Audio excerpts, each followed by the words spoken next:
Creo que ya es la preantepenúltima clase, la última clase la daría el jueves, así que ya el viernes ya no les doy clases y pues ahora sí que hay que aprovechar el tiempo. Entonces te escuchamos, David, con la exposición. Sí, maestro, voy a abrir una ventana para que empecemos, para que vean lo que es la presentación que les hice. Claro.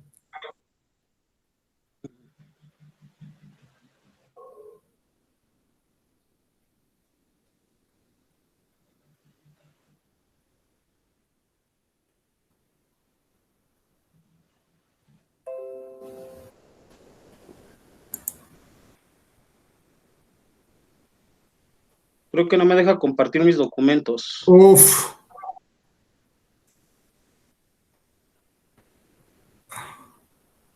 ¿Se lo puedo mandar para ver si usted lo puede compartir, profesor? A ver, mándamelo. Ok.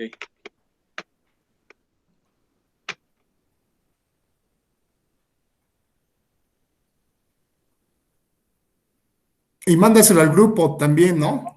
Ok, entonces lo mando al grupo.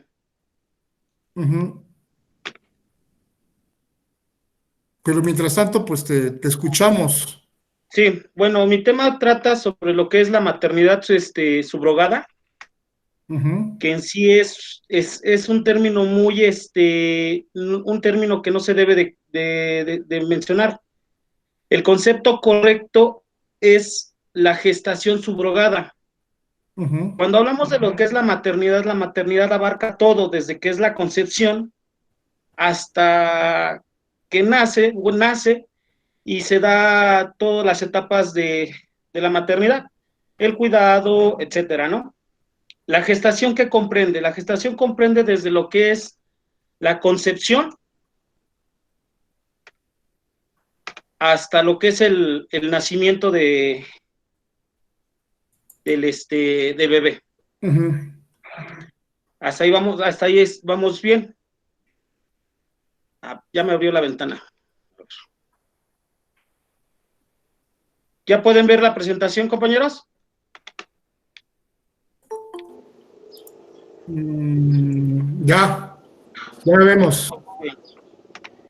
Entonces aquí yo les incluí varios conceptos en los cuales podemos ver qué es la maternidad. La maternidad nos dice, el Instituto de Investigaciones Jurídicas de la UNAM define a la maternidad como parte de la institución jurídica de la filiación, es decir, del vínculo natural y o jurídico que une a los descendientes con sus progenitores. En efecto, puede llevar dicha relación de la naturaleza, generación o de la filiación de la ley como la adopción. Así también la maternidad es la relación real o supuesta de la madre con el descendiente. La gestación, como ya les había comentado, tenemos que es el periodo comprendido entre la concepción y el nacimiento. Durante este tiempo, el bebé o producto crece y se desarrolla dentro del útero de la madre. La edad gestacional es un término común usado durante el embarazo para describir qué tan avanzado está este. La gestación subrogada, entendemos qué son los términos correctos que se deben de utilizar en este tema, es lo que yo les estaba mencionando, y no los llamados maternidad subrogada, maternidad suplente, vientre de alquiler o vientre sustituto, pues nos referimos únicamente a una técnica asistida en la que una mujer accede a gestar el hijo de otra persona. El gestante o gestante subrogada es la mujer con capacidad de gestar. Igual hay unos conceptos erróneos como madre sustituta, madre subrogada, madre de alquiler o madre suplente. Los padres comitentes o padres intencionales son a los que se les van a llamar futuros padres. La inseminación artificial es el procedimiento de producción asistida consistente en la colocación del semen previamente preparado en un laboratorio en el interior del útero de la mujer. De esta forma se consigue aumentar las probabilidades de que el óvulo quede fecundado por el espermatozoide y por lo tanto el embarazo ocurra. El semen utilizado puede provenir tanto del hombre de la pareja como de un donante. Donación de esperma. Es el acto mediante el cual un varón cede voluntariamente, en general de manera anónima y gratuita, su semen, es decir, sus espermatozoides, y material reproductivo para ayudar a otras personas que no pueden procrear por vía natural y lo necesitan para ser utilizados en el proceso de reproducción. Donación de óvulos. Podemos definir la donación de óvulos como la entrega anónima, gratuita y altruista de algunos óvulos de una mujer a otra para que pueda conseguir tener un hijo. Reproducción asistida. Se entiende por reproducción humana asistida el conjunto de prácticas clínicas y biológicas para la creación de un nuevo ser humano, logrando mediante técnicas científicamente acreditadas y autorizadas por la legislación en materia de la salud, realizadas con la intervención de personal de la salud constituidas por métodos de fertilización de células germinales, gametos de uno o ambos sexos, además de la reproducción de cigotos y embriones que permiten la procreación fuera del proceso biológico natural de la pareja infértil o estéril. Todos estos conceptos se los estoy dando para que se entienda muy bien qué es el contrato, profesor. Ahora sí, como el concepto como tal de contrato de gestación subrogada lo entendemos es un acuerdo a través del cual una mujer se compromete a recibir o alojar en su vientre un embrión humano que ha sido procreado artificialmente utilizando óvulos y espermatozoides de los óvulos de los padres biológicos. La madre subrogante se obliga a cuidar el embrión, lo que implica cuidados especiales a fin de evitar aborto o futuras complicaciones. Es como si fuera de él, y culminar con éxito el proceso de gestación. Junto con esta obligación va la de los padres biológicos que deben cumplir con el pago de gastos médicos que generen en periodo de gestación y el parto. Son los otros contratos que se generan de este profesor. El contrato de gastos médicos y el contrato de prestaciones de servicios. Las partes involucradas en este contrato son los siguientes: la pareja o las personas que desean tener un hijo, al que podemos denominar contratante; la mujer que está dispuesta a prestar su útero para llevar a cabo el embarazo, a la cual la podemos denominar como la gestante subrogada, y su posición dentro de la afiliación dependerá si tanto es portadora o donadora de algún material genético. La otra parte es la clínica, que va a prestar los servicios para la reproducción asistida, y el notario, que va a dar validez al contrato. ¿Hasta ahorita va bien, compañeros, o tienen alguna duda? Vamos bien, por mi parte. Ok.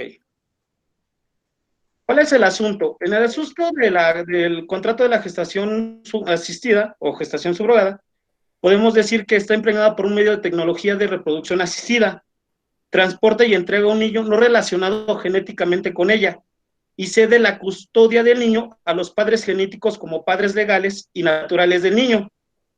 Los padres genéticos asumirán todos los derechos y responsabilidades parentales para el niño desde ese momento en adelante, y pagarán los gastos reales incurridos por la sustituta, que en este caso es la que gestó, y un importe de remuneración a esta por sus servicios, los servicios que estamos hablando, que se podría decir los gastos clínicos, que son los chequeos que se dan, y el parto. ¿Cuál es la forma? Este va a ser ejecutado por escrito y ante notario. Aquí está la figura del notario, profesor. Fíjate. Para garantizar los derechos legales y las responsabilidades de las partes hacia el niño. El notario debe estar seguro de que el acuerdo se celebre después de una cuidadosa consideración y asesoramiento que cubra todos los aspectos dependiendo de cada caso en concreto, que las partes lleguen a un acuerdo voluntario y no medie coacción de ninguna naturaleza. ¿Cuáles son los documentos que se tienen que llevar ante el notario? Pues tiene que ser una identificación oficial, el INE, y claro, tienen que poseer plena capacidad de goce y ejercicio de sus derechos. La mujer contratante debe de acreditar, mediante certificado médico expedido por médico tratante de la institución acreditada, que posee una imposibilidad física o contradicción médica para llevar a cabo la gestación en su útero, y que cuente y que tenga entre 25 y 40 años de edad. La mujer gestante debe otorgar su aceptación pura y simple para que se lleve a cabo en su útero la implantación de la moruda, y reconocer su obligación de procurar el bienestar y sano desarrollo del feto durante el periodo gestacional, y a concluir la relación contratada respecto al o a los recién nacidos y los padres contratantes una vez producido el nacimiento. la gestante que cumpla con los requisitos establecidos por la ley, y el notario tendrá que mantener la confidencialidad de la información que se crea. En el caso de que los padres genéticos del niño nacido de una subrogación sean una pareja casada, el notario va a tener que exigir el certificado del matrimonio de estos. Una vez que ya se hace el contrato, el notario público se deberá ser aprobado por un juez competente a través de un procedimiento judicial en el cual se reconozca el vínculo entre los contratantes y el feto. Y a su vez que la gestante y en su caso el cónyuge o concubino renuncien a cualquier derecho de parentesco con el recién nacido. O sea, se rompe la relación. ¿Alguna duda? Perdón, David, te interrumpo. ¿En qué legislación te estás basando en lo que nos estás platicando? En la legislación de Tabasco, licenciado. Perfecto, continuamos. Y estas son las obligaciones de las partes. Ajá. Tenemos que la gestante sustituta se compromete, entre otras cosas, a la firma de un acuerdo ante una oficina de registro civil para la emisión de certificado de nacimiento, indicando su consentimiento para registrar a los padres genéticos como los padres del niño que ella va a entregar. La gestante sustituta y en su caso el marido de ella se comprometen a no intentar contactar o mantener comunicación con el niño que nace, salvo aprobación previa de los padres genéticos, y esta tiene que ser por escrito. Los padres genéticos aceptan, entre otros puntos, la custodia del o los nacidos, porque aquí se da mucho de que salen gemelos o más, maestro, sin importar el género, el número, la salud, la condición física y el estado psicológico del menor. Los padres genéticos son los que van a pagar los gastos totales y la remuneración a la gestante sustituta. Y eso es mi tema, profesor. Perfecto, David. ¿Alguien quiere preguntar o complementar la exposición de David? ¿Profesor? Sí, te escucho, Diana Laura. Quería hacer una pregunta respecto a los padres que ahora sí que van a celebrar el contrato. En caso de que se divorcien, eso ya queda muy aparte en cuanto al niño, o sea, ya no debería existir mayor problema en que ellos al principio pagaran para tener este niño, pero después se divorcian. ¿De eso influye algo? ¿O es un divorcio común y corriente? Mira, en este caso, Diana, o sea, tú me estás ya diciendo que ya cuando ya está el producto ya, o es durante la gestación o después de la gestación. Antes de la gestación. Pues, se puede hacer como se hace ahorita. ¿Qué pasa cuando los padres se están divorciando y hay un divorcio? Se espera que el producto nazca para que puedan llegar ya sea a un acuerdo para la custodia. ¿Quién se va a quedar con pues si va a ser la custodia compartida o alguno de ellos se va a quedar con el menor? Pero también aquí hay que diferenciar si son parejas hetero o son parejas homo. ¿Cuál sería tu caso en concreto? En una pareja homosexual. Ok, en una pareja homosexual, ¿estamos hablando de padres o madres? Me gustaría saber de las dos. Solo de mujeres y solo bueno, vamos a manejarlo, si tú quieres, te lo voy a manejar de la siguiente manera. En cuestión de padres, una de dos, nada más puede haber una carga genética. En este caso puede nada más ser el padre. Ajá. Entonces el padre es el responsable total del menor. Ok. Ajá. Y en caso, por ejemplo, de la mujer, pues cuando es pareja de igual de hetero, y la mujer es la que lleva la carga genética, sin que exista la carga genética del hombre, la mujer es la que absorbe toda la carga. Y es lo mismo en el caso de las parejas lesbianas. Ok. ¿Sí quedó resuelta tu duda? Sí, muchas gracias, David. Nada. Gracias. Ok, David, ¿alguien más quiere preguntar o comentar algo? ¿No? Sí, yo tengo una duda. Sí, te escucho tu duda. Tú mencionaste que es la legislación de Tabasco. ¿Ya hay algún otro estado de la República que lo maneje? O porque yo he escuchado de varias situaciones así de parejas homosexuales, pero aquí en el Estado de México. David. Mira, yo literalmente me basé en el estado de Tabasco. Desconozco si existan otras legislaciones parecidas. Bueno, pues entonces, pues empezamos, ¿no? Este es un tema, pues, demasiado técnico, demasiado filosófico, moral, religioso. Entra la bioética, entra la moral, entran los prejuicios, entra la religión. ¿Por qué? Bueno, primero, antes que nada, vamos a dar el enfoque contractual. Dos personas se ponen de acuerdo para procrear, para tener hijos. El acto jurídico que más se le puede asemejar a la procreación, digamos, es el matrimonio. Pero no necesariamente el matrimonio viene siendo el único acto jurídico para procrear hijos. Ustedes pueden procrear sin necesidad de casarse. Bueno, inclusive pueden procrear sin necesidad tampoco de responsabilizarse u obligarse, ¿no? Sobre todo en las cuestiones del género de los hombres, pues se da este riesgo, ¿verdad? Esta posibilidad de negar la paternidad, cosa que en el caso de la mamá, la mujer carga con esta responsabilidad biológica de gestar al producto que después nacerá. Sin embargo, algo muy importante que debemos tomar en cuenta, en el matrimonio, dos partes se ponen de acuerdo para procrear. Esa es una concepción tradicional del matrimonio, tradicional.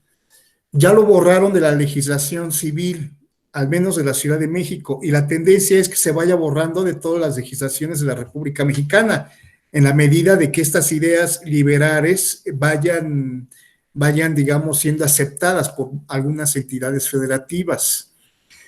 En ese tenor, tener hijos es un acto íntimo, obviamente hay un acuerdo de voluntades, porque si no existiera ese acuerdo de voluntades, ¿qué acto será?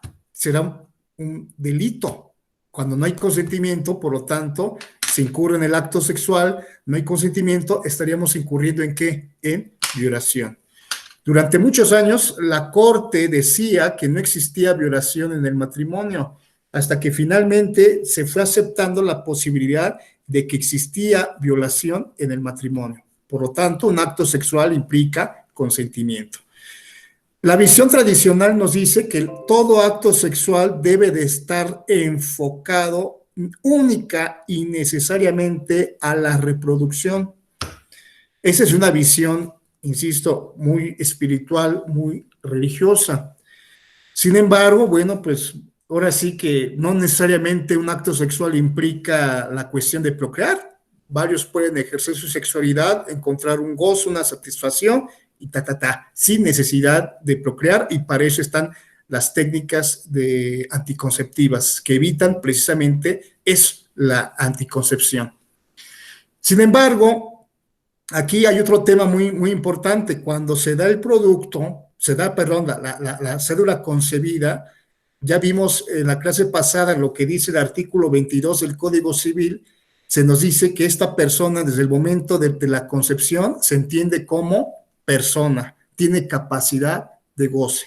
Artículo 22 del Código Civil.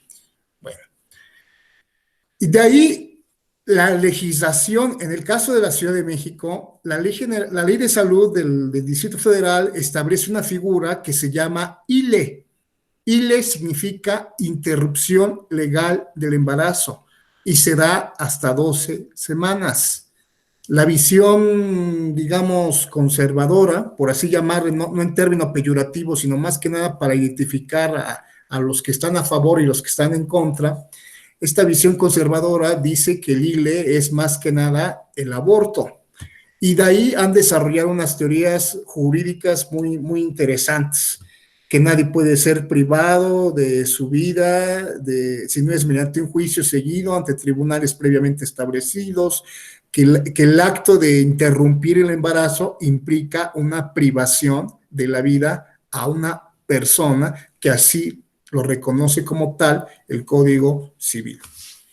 Sin embargo, otros sostienen que no es así.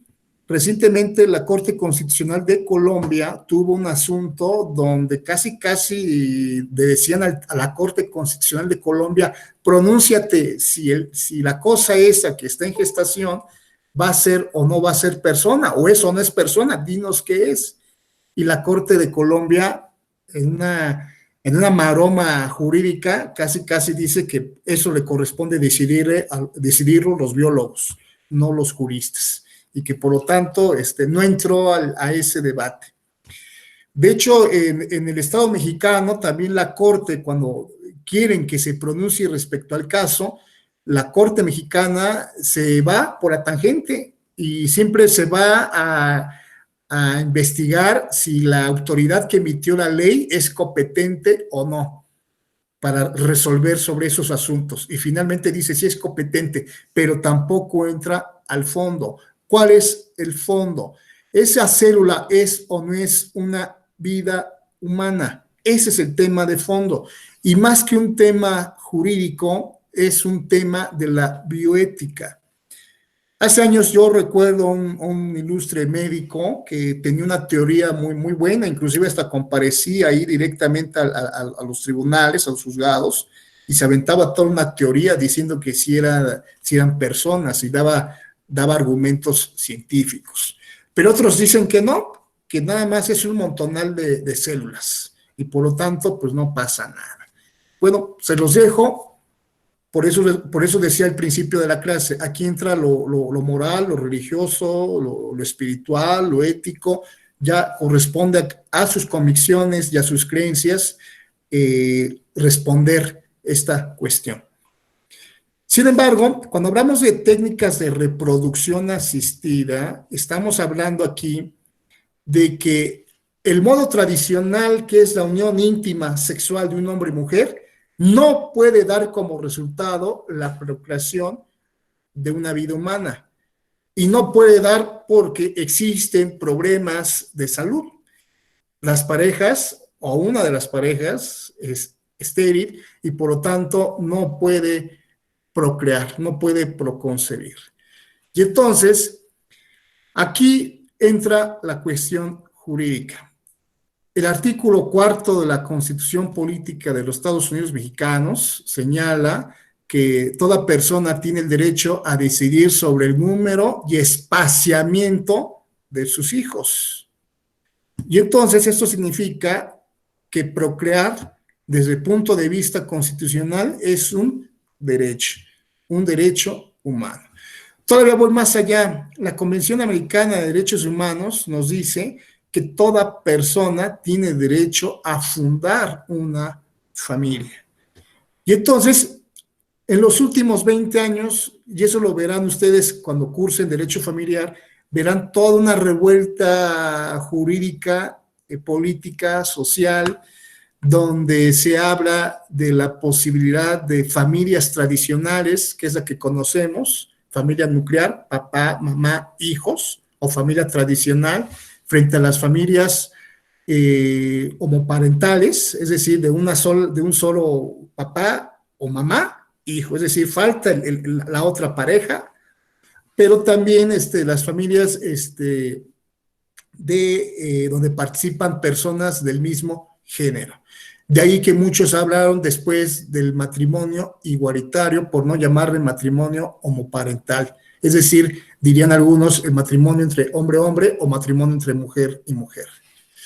Sea lo que sea de hombre-hombre, mujer-mujer, o inclusive una pareja de hombre y mujer, en las tres hipótesis que yo acabo de mencionar, existe el derecho a procrear, porque así lo establece el artículo 4 de la Constitución y así lo establece la Convención Americana de Derechos Humanos.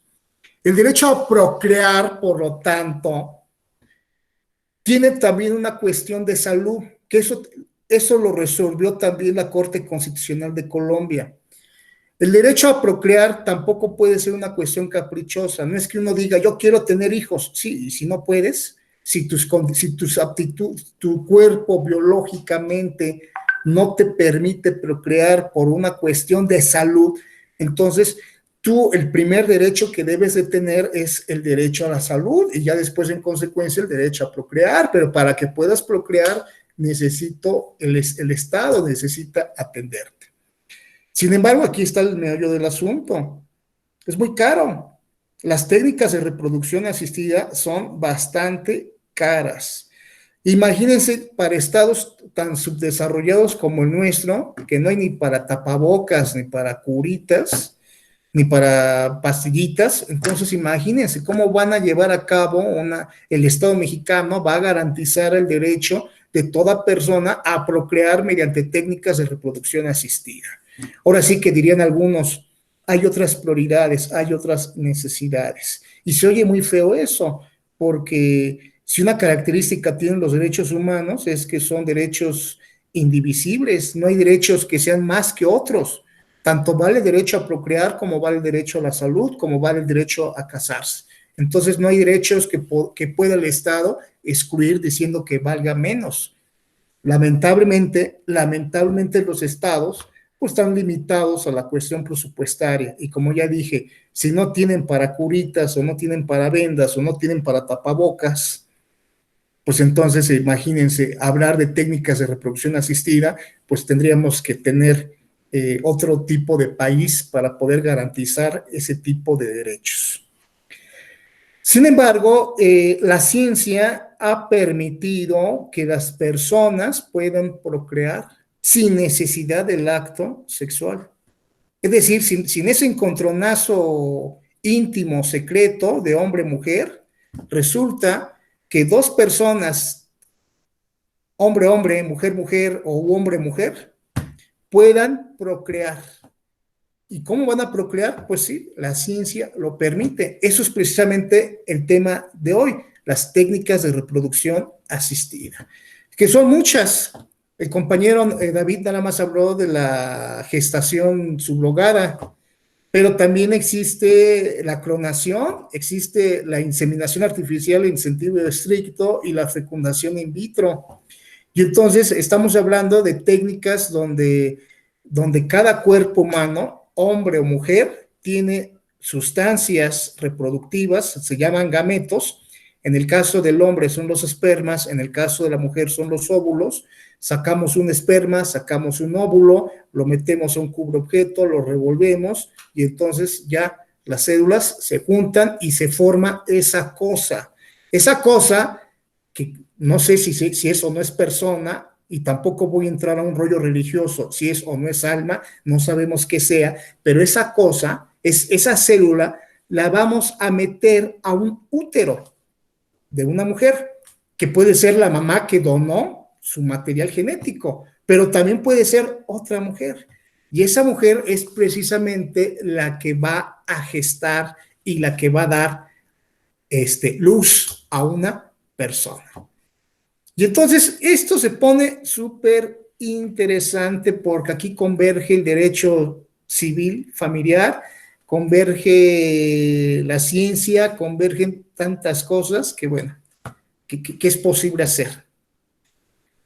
Se puede dar el caso que es el de la clonación, que si una célula, la célula se compone de un núcleo, de un citoplasma, y si la célula le quita del núcleo, y hagan de cuenta, yo los veo y les pico o les quito un cabello, extraigo su ADN, extraigo el núcleo de su ADN y ese núcleo de ese ADN lo inserto en una célula y ya esa célula busco un útero donde se geste y entonces a esperar.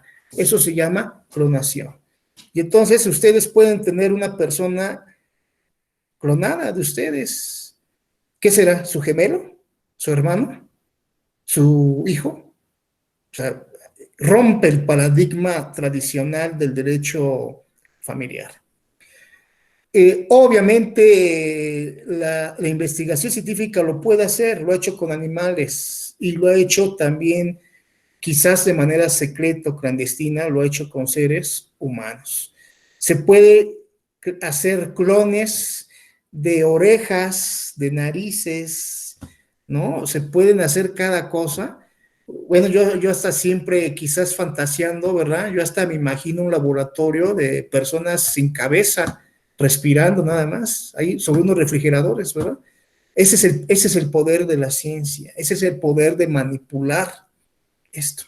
En el año 2000 se descubre también cómo se compone el ADN, el proyecto Genoma. Después del viaje del hombre a la luna en el 69, el año 2000, la humanidad da un brinco tremendo en el desarrollo de las biotecnologías. Y hoy les toca vivir una época donde, por cierto, estamos afectados por, no sé si llamar un arma, ¿verdad? Yo no sé a quién carajo se le ocurre hacer una gripa con un murciélago, ¿verdad? O sea, para que la gente así rápidamente se muera, ¿no? No creo que quien lo haya hecho pues de buena fe, ¿verdad? Esa cosa que ahorita anda atemorizando a todo el mundo, pues como que no es normal. Pero bueno, estábamos diciendo entonces que la gestación a través de técnicas de reproducción asistida, pues dirían algunos, bueno, pero ¿qué es eso? ¿Es un acto? ¿Lo vamos a permitir? ¿O por qué? Acuérdense que el Estado tiene que intervenir, se mete en la voluntad de las partes, ¿no? ¿Y por qué se va a meter? Derecho a la salud, el derecho a fundar una familia, el derecho a la procreación, pero también por otra razón muy importante que Diana en su pregunta lo aborda muy bien. ¿Qué onda con el ser que viene? O sea, nadie ha hablado del ser, ¿no? La persona que viene tiene también, pues, dignidad, quiero pensar, ¿no? Aunque no haya sido reproducido del modo natural y el modo tradicional, derivar una relación sexual íntima entre un hombre y una mujer, pero de todos modos ahí está, esa célula se mete a un útero y de ahí va a surgir una persona, y esa persona, que ya existen personas que nacieron bajo estas técnicas, son personas que obviamente tienen dignidad. ¿Alguien quiere? Maestro, Sí, David, mire, hubo un caso en España, ese ya no lo mencioné, donde una pareja hace contrato con la amiga de ellos. La esposa no puede tener, no puede tener hijos, entonces contratan a la amiga. ¿Qué pasa? La amiga ya da carga genética, da los óvulos y el hombre da el espermatozoide. Nace el producto y resulta que la mamá no quiso dar el hijo.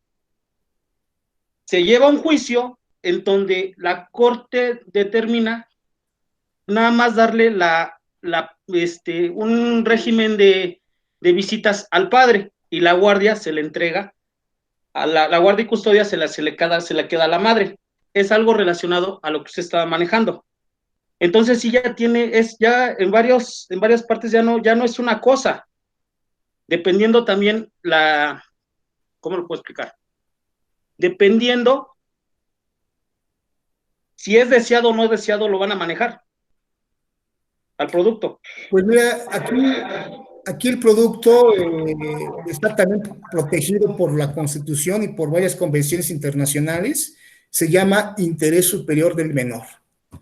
Por lo tanto, aparte del derecho de procrear, está el interés superior del menor, es decir, la célula fecundada fuera del vientre y que luego se puede meter a otro vientre prestado, pues entonces esta persona tiene el derecho al interés superior, a la protección del Estado. Y lo que tú mencionas es todo un problema civil, familiar, de parentescos, porque exactamente, no hay que confundir el parentesco jurídico consanguíneo, papá y mamá, aunque ellos no hayan dado el material genético. El otro parentesco no es un parentesco jurídico, es una relación biológica de progenitor y criado. El ente que es criado y sus progenitores biológicos que fueron los que dieron el material genético. Pueda que a lo mejor el papá y mamá que tengan el niño, este niño biológicamente no tiene la sangre del papá ni de la mamá, la puede tener otra tercera persona, o pueda que a lo mejor nada más la tenga del papá o la tenga de la mamá, pero el quien haya dado el otro material genético no tiene parentesco. Y el tema que tú abordas también es aquella otra tercera persona, por no decirle cuarta persona, que a lo mejor no dio el material genético, no dio el óvulo, pero está dando el vientre para que ahí se geste durante 9 meses el niño o la niña. Entonces, esta mamá, ¿cómo le podríamos llamar? Mamá subrogada o mamá sustituta, jurídicamente no es la mamá, es el vientre de alquiler, por eso dicen que es el vientre de alquiler, y por eso la importancia de que esto se maneje en un contrato, pero bien definido, porque Ya que estas son las diferencias de conceptos, a lo que es la maternidad, a lo que es la gestación. Sí, la gestación, la gestación nada más comprende desde lo que es la concepción hasta el nacimiento. Ajá. Y ya lo que es la maternidad es toda la etapa. Por eso decía, la maternidad es la cuestión jurídica, donde la mamá, pues ahora sí que la mamá recibe el niño, pueda que no haya dado el material genético, o pueda que a lo mejor sí es la autora del óvulo, pero su aparato reproductor no le permite gestar, y por eso requieren los servicios de la subrogante. Entonces, imagínense, es un relajo esto regularlo, hasta donde yo me quedé, el estado de Tabasco lo reguló, pero no sé si todavía sigue siendo vigente en Tabasco, porque se empezó a dar otro fenómeno de tipo criminal, que es el negocio de los vientres de alquiler. Imagínense, de repente aparecían mujeres que decían, me rento para gestar a tus hijos por 9 meses y págame una lana. Y entonces muchas parejas decían, bueno, pues yo busco a ver quién presta el vientre y le pagamos una cantidad, y bueno, ya lo hacemos mediante escritura, y esto obviamente tiene que estar reconocido legalmente.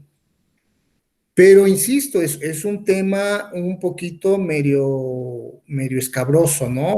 Muchos se espantarán por la cuestión ética, la cuestión moral, dirán que no es correcto, sin embargo existe.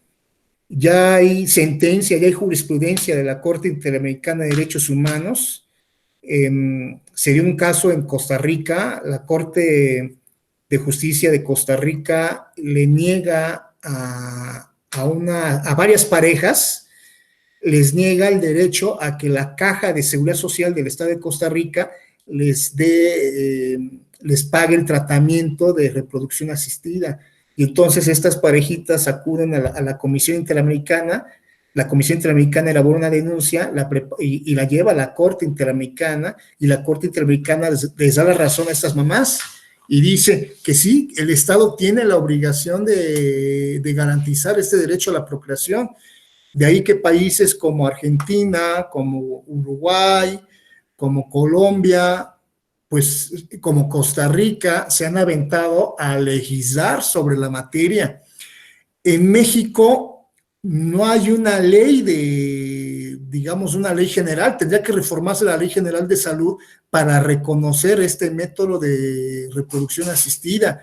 Lo que ha hecho es establecer causales o tipos penales para aquel que obtenga una reproducción asistida sin el consentimiento de la pareja, incurre en un delito, inclusive se manejaba como causal de divorcio, pero nada que ver con lo que expuso David, en el sentido de que en una escritura sancionada por un juez, imagínense nada más qué tan importante o trascendente está esto, para que el Estado lo superregule y diga, ¿sabes qué?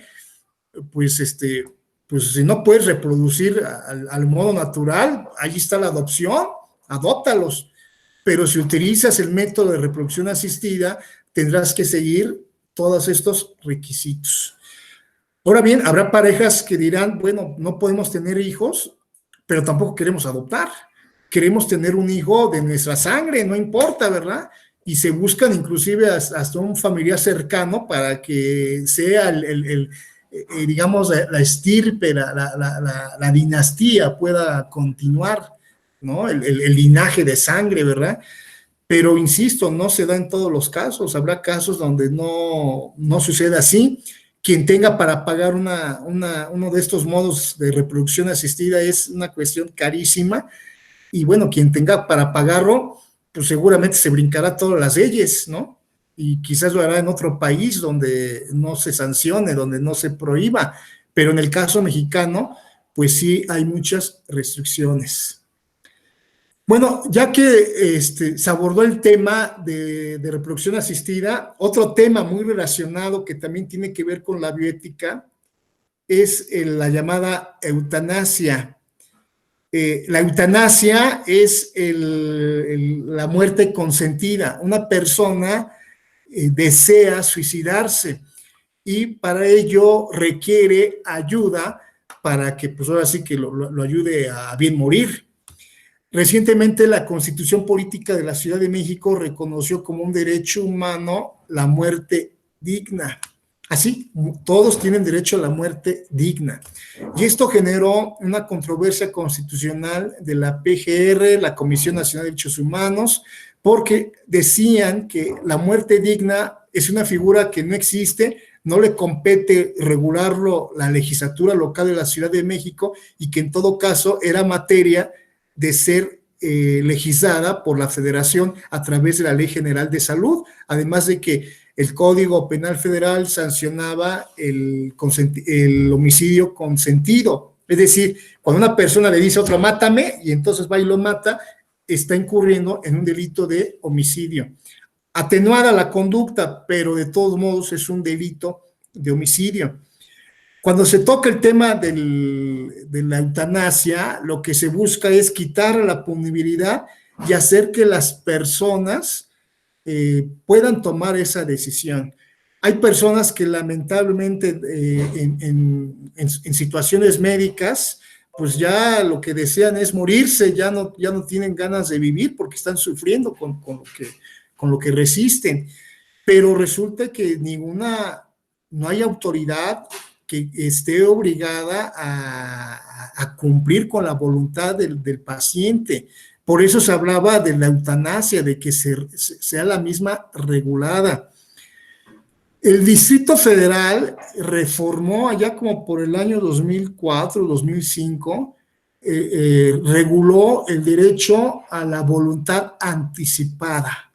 Ya ven, ese eufemismo de no decir las cosas por su nombre. Ya ven, al aborto no le dicen aborto, le llaman interrupción legal del embarazo. Y a la muerte asistida o a la eutanasia le llaman voluntad anticipada. Quizás sean lo mismo, quizás no sean lo mismo, ya dependerá de cada quien, pero el caso es que una persona en el Distrito Federal, es decir, en la Ciudad de México, para que pueda morirse, requiere manifestar su voluntad en una escritura ante notario, manifestando su voluntad anticipada. Es decir, dando consentimiento, diciendo, en caso de que me ponga mal y que no pueda yo por ningún modo manifestar mi voluntad, es mi consentimiento que no me apliquen remedios paliativos. Remedios paliativos es medicina que nada más me alarga la vida, pero no me cura, nada más me ayuda a atenuar el dolor.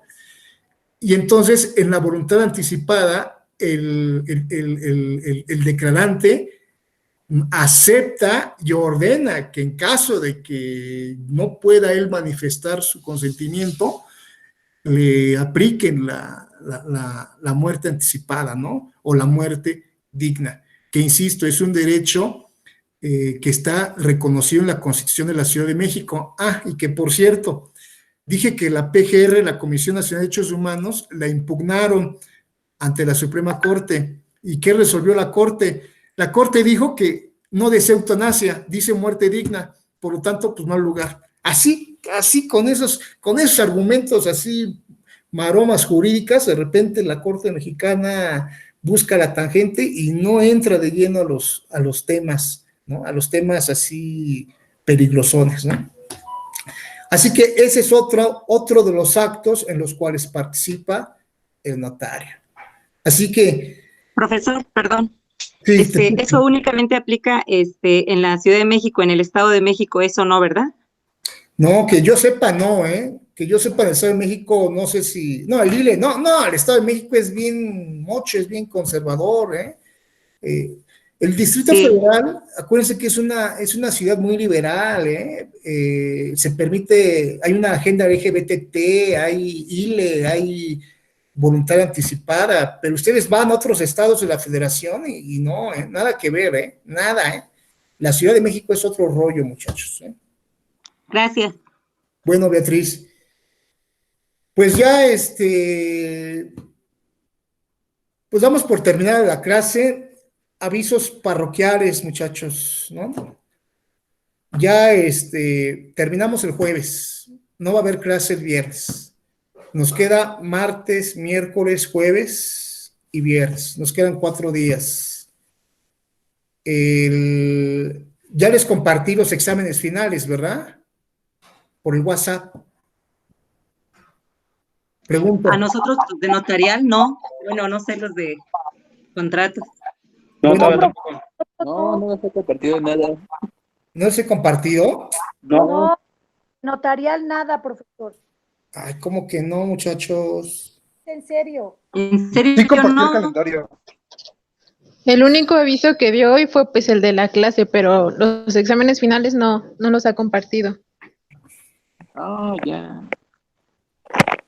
Termina Sí, el trimestre compartió el 29 de calendario mayo, de este exámenes. viernes, pero sí recuerdo que les compartí los exámenes. No, profesor, no nos ha compartido nada. Bueno, voy a buscarlo, pero acuérdense que nos vamos al final. Es un examen en Google, un cuestionario, no se espanten. Voy a preguntar nada más sobre lo que dimos en las clases y con eso yo los califico el semestre. Y ya, si vemos que hay alumnos perjudicados, entonces ya veremos la posibilidad de cómo equilibrarlos, cómo ayudarlos, ¿Está bien, muchachos? Sí, gracias.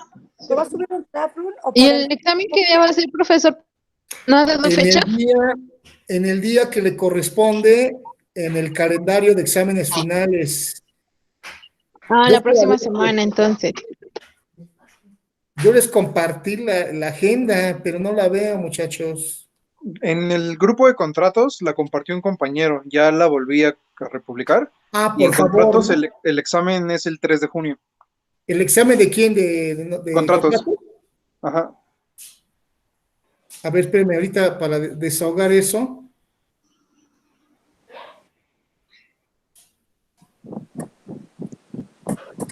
Ya tengo aquí el calendario. Derecho notarial les toca el 3 de junio, el próximo miércoles. Así que paramos el jueves. Tienen viernes, sábado, domingo, lunes, martes y el miércoles a las 6. Ahora sí que nos conectamos a Classroom y aplicamos el primer examen de ida de derecho notarial. Eso el miércoles. Y para contratos... Es el mismo día, profesor. Es el mismo día, profe. Es el mismo. Híjoles, ¿cómo les voy a hacer con ustedes, muchachos? A las No 10 nos de la haga. mañana. No nos haga, pásanos con No 10. será examen, profe. ¿A qué hora los aplico a ustedes? No haga examen mejor. ¿Examen combinado? ¿Mitad notarial, mitad contratos?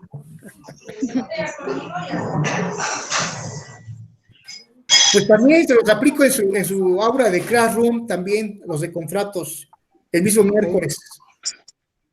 Está bien, profesor. Y ya ese mismo día voy a hacer que sea la respuesta automática, ya que les caiga la respuesta, ya para que tengamos ya certeza ese día y ya no estén sufriendo. Y ya pasen la voz a sus compañeros. subo esta clase y pónganse a estudiar, muchachos, ¿eh? Vale. ¿Vale? Órale. No se me estresen, cuídense. Nos vemos. Adiós, Bye. profe. Bye. Bye. Gracias, profesora, hasta mañana. Bye, hasta mañana. Gracias, profesor. Bye. Nos vemos, profe, adiós.